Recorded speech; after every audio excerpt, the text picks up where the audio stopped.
Bonjour, bienvenue dans cette vidéo. Aujourd'hui, on va découvrir ensemble comment éviter les crises des enfants. Je suis Anaïs Severt, thérapeute, coach parental et formatrice. Abonnez-vous à ma chaîne pour recevoir les prochaines vidéos. Alors, peut-être que vous avez des enfants qui font des crises. Alors, je dirais que tous les enfants font des crises. Ça leur sert en fait à décharger leurs émotions et leur stress, souvent en fin de journée, mais aussi à d'autres moments.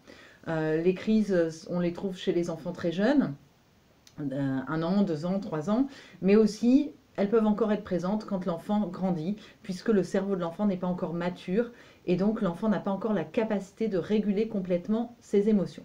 Quoi qu'il en soit, ces moments de crise sont souvent épuisants pour les parents, et voilà, les parents n'ont pas toujours la disponibilité pour gérer la crise au moment où elle arrive. C'est bien ça, d'ailleurs, la difficulté bien souvent. Alors aujourd'hui, du coup, j'avais envie de partager avec vous 4 moyens qui permettront d'éviter certaines crises. Certaines crises parce qu'il n'est pas question il n'est pas souhaitable, il n'est pas nécessaire d'éviter toutes les crises, parce qu'il faut quand même que les émotions des enfants, elles sortent. Il faut que le stress puisse se décharger à un moment donné. Donc voilà, on ne va pas supprimer les crises, mais on peut essayer d'en éviter certaines en attendant que l'enfant grandisse et régule un peu mieux ses émotions. Alors, le premier moyen pour éviter certaines crises, c'est d'abord de s'assurer que les besoins de l'enfant sont complètement comblés. En effet, un enfant qui manque de sommeil, ou qui a faim, ou qui a soif, ou qui a besoin de câlins, de tendresse, eh bien, quand ces besoins ne sont pas comblés, ça peut s'exprimer par une crise. Ça peut faire une décharge de stress. Donc, quand vous voyez que votre enfant a faim, par exemple en sortant de l'école, il a faim, de tout de suite, par exemple, lui donner le goûter.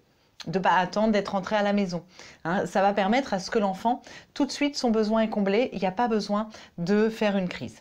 Donc, s'assurer que les besoins de l'enfant sont comblés. Les besoins, ce n'est pas les désirs.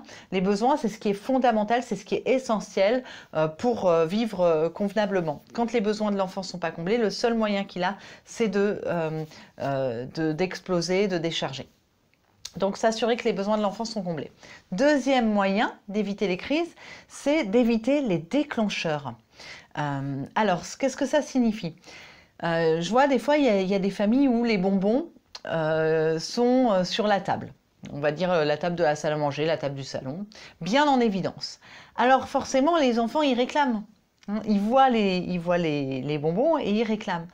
Alors, si on veut éviter au moins certaines crises, eh bien au moins on va éviter certaines tentations, on va éviter les déclencheurs. Donc par exemple, les bonbons, ils sont rangés. Pareil, la tablette, si votre enfant il joue à des jeux sur tablette, eh ben, si on peut, une fois qu'on s'en sert pas, on la range. Comme ça, on n'est pas tenté.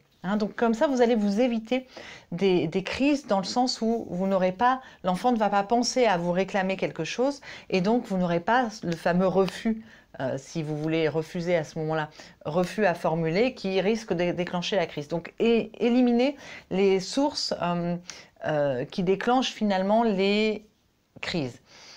Donc je vous parlais des bonbons sur la table, de la console, de la tablette. Il y a aussi un déclencheur fréquent de crise, c'est les courses tout simplement. Quand on va avec ses enfants faire des courses. Alors des fois on n'a pas le choix, mais des fois on a le choix. Peut-être que l'un des deux parents, si les deux parents sont ensemble, peut-être qu'un des deux peut garder les enfants pendant que l'autre va faire des courses. Ça évite, parce que les courses c'est souvent un moment qui est difficile, il y a du bruit. Il y a plein de choses à regarder. En fait, il y a une surstimulation au niveau des sens des bébés et des enfants. Et donc ça peut amener du stress. Et puis en plus, il y a beaucoup de sollicitations, il y a beaucoup de tentations, des jouets, des bonbons, des gâteaux. Et donc forcément, à un moment donné, ça risque d'amener peut-être une frustration et donc une crise. Donc, éviter les déclencheurs. Quand on peut, bien sûr, on ne peut pas toujours, mais quand on peut, éviter les déclencheurs de crise. Troisième façon d'éviter la crise, c'est si vous devez refuser quelque chose à votre enfant, eh bien, proposer une alternative. Proposer quelque chose à la place de ce qui est refusé quand c'est possible, évidemment. Par exemple, votre enfant vous réclame un bonbon et vous voulez refuser parce que on dîne dans pas longtemps, et bien peut-être vous pouvez proposer autre chose à la place, par exemple un fruit, par exemple une pomme ou une carotte sinon. Voilà, proposer une alternative qui est acceptable pour vous et qui donc c'est pas un refus complet à l'enfant, on lui propose une alternative, donc c'est plus facilement acceptable et peut-être du coup l'enfant va s'apaiser, il partira pas en crise. Proposez donc une alternative.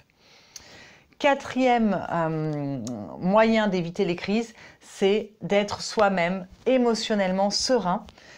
Quand l'enfant est un peu sous stress, vous sentez que l'enfant va avoir une émotion, de surtout, le plus possible, garder votre calme. Je sais que ça, c'est sûrement le plus difficile parmi les conseils que je vous donne. C'est pas toujours possible, mais plus vous allez être calme vous-même, plus vous allez aider votre enfant à trouver le calme. Puisque nous ressentons, grâce à des neurones miroirs, hein, vous savez, dans le cerveau, on a des neurones miroirs, c'est-à-dire des neurones, les mêmes neurones se déclenchent chez l'enfant et chez l'adulte, quand on est en relation. Donc, plus vous avez du calme en vous, plus vous avez de la sérénité, plus vous envoyez cette information à l'enfant, plus l'enfant va stimuler dans son cerveau les neurones qui correspondent à cette émotion-là. Donc ça, c'est très important. Plus vous êtes calme et plus l'enfant va modéliser par rapport à vous. Évidemment, si vous criez, si vous êtes en colère, si vous vous agacez, l'enfant, pareil, modélise par rapport à vous, donc il risque d'activer les mêmes neurones et donc ça risque d'être la crise. Donc un des moyens d'éviter la crise, c'est vous-même d'être dans le calme, d'être dans la joie, dans la bonne humeur. Voilà, ça va aider votre enfant par contagion à l'être également. On récapitule. Donc les 4 moyens pour éviter les crises avec les enfants. Premier moyen, vous assurer que les besoins de l'enfant sont comblés.